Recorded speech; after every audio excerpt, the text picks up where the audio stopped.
how do you think, what could be the challenges of these people? Maybe they understand, yes, I have to reskill myself. I have to consider using more technologies. What could be their challenges? And how maybe can you give some guidance to these people? Well, I think not everything has to necessarily go digital, number one.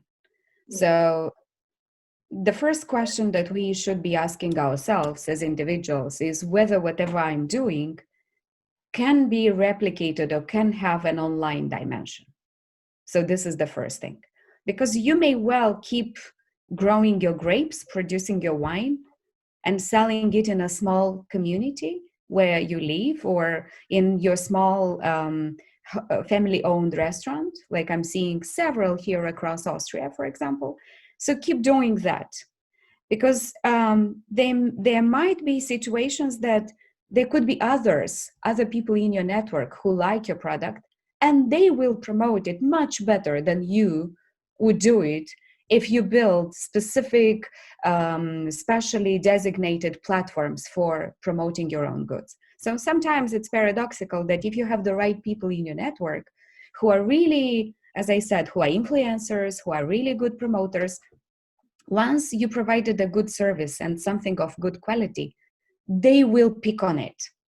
They will do it for free, without even being asked. We see people, around the world through our networks that promote stuff, and nobody asks them to do that.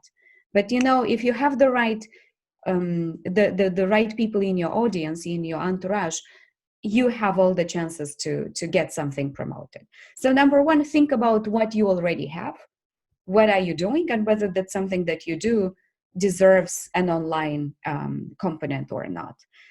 Look at the people that you have around in your network, in your online network, and in your physical network. I think this is important, that we reflect on who are the people we deal with, and only after these two steps, define what are the areas that you need to improve. Like if you decided that you need to have an online component, what kind of skills you need in order to make that something work. Is it about promoting? Is it about maybe creating more visually friendly, visually attractive logos or images of the products or services that you deliver? So it very much goes into having a clear analysis from the very beginning. Don't overjump. I think I've seen, and this is actually something that happened to me some years ago when we were aiming at selling wooden toys back in Moldova.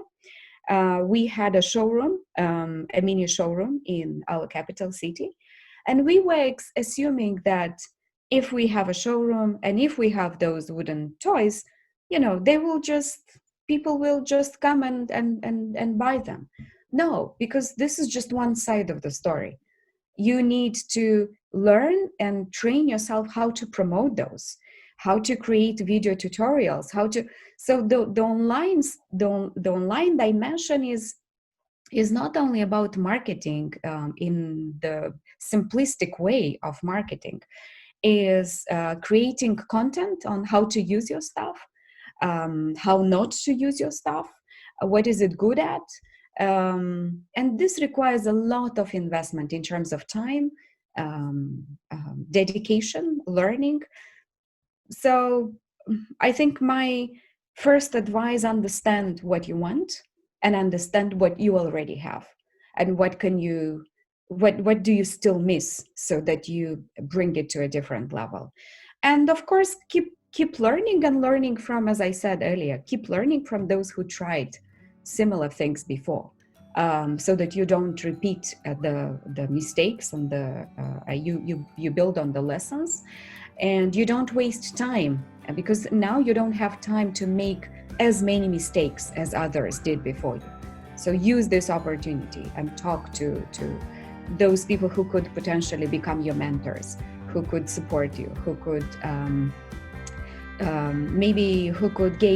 who gave up on their ideas, but they are still enthusiastic and passionate about the same idea that you want to put in place, and they would be willing to contribute their time.